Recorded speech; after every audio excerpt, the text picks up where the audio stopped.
પણ ભાજપે આપેલી ભીખમાં નહીં, જનતા માથે હાથ મૂકીને જે બનાવે ને આશીર્વાદ આપીને એ બનવું છે. ભાજપની ભીખમાં હું મુખ્યમંત્રી બનવાય તૈયાર નથી કે તમારા મતથી એક માણસ શિક્ષણ મંત્રી બને, પછી એ પોતાની માલિકીની 10 શાળાઓ સુરતમાં અમદાવાદમાં ખોલી નાખે છે. હું તમને એક દાખલો આપું કે લોકોના મતથી કોઈ વ્યક્તિ ધારાસભ્ય બને, કોઈ વ્યક્તિ સાંસદ બને, કોઈ મંત્રી બને, કોઈ મુખ્યમંત્રી બને. તમે બધા મને મત આપો તો હું ધારાસભ્ય બનું, શિક્ષણ મંત્રી પણ બનું.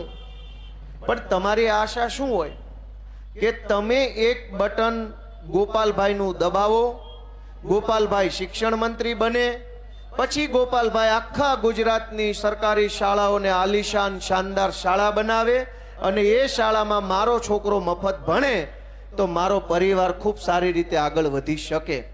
આ જનતાની ભાવના હોય છે. પણ વાસ્તવિકતા શું છે?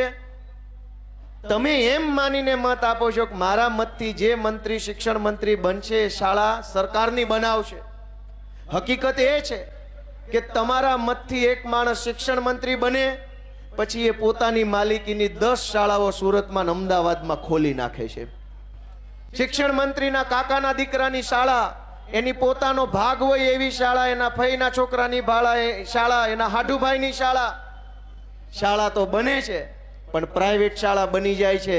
તમારા મતથી બનેલો શિક્ષણ મંત્રી શાળા નથી બનાવતો, સમાજને બનાવીને વયો જાય છે. દોસ્તો, તો હું તમને એવી વિનંતી કરવા આવ્યો છું કે આપણે આપણા આત્માને પૂછવું પડશે કે તમે સરકારી શાળા બનાવવા મત આપો છો કે પ્રાઇવેટ શાળા બનાવવા?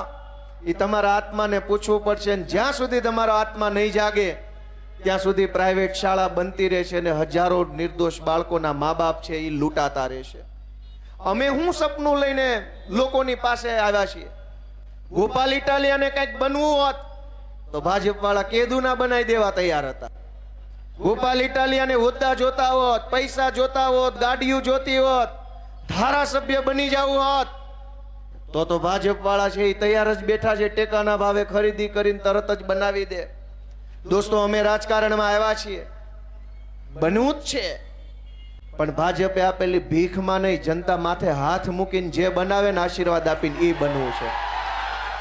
ભાજપની ભીખમાં હું મુખ્યમંત્રી બનવાય તૈયાર નથી.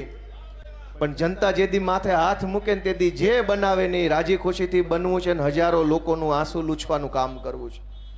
અને એટલે અમે તમારો સપોર્ટ શું કામ માગીએ છીએ? અમે તમારો સપોર્ટ એટલે નથી માગતા કે તમે મને મત આપો ને મને કંઈક બનાવી દો.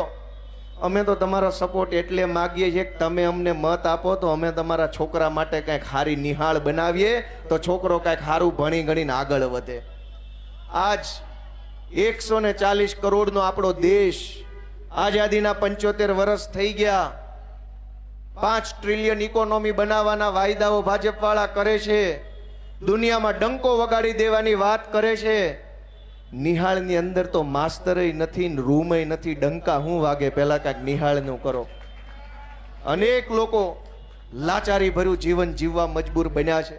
અમે તમારો સાથ શું કામ માગીએ છીએ કે તમે આશીર્વાદ આપશો તો અમે અને તમે આપણે બધાય ભેગા મળીને કંઈક સારું કરી શકશું.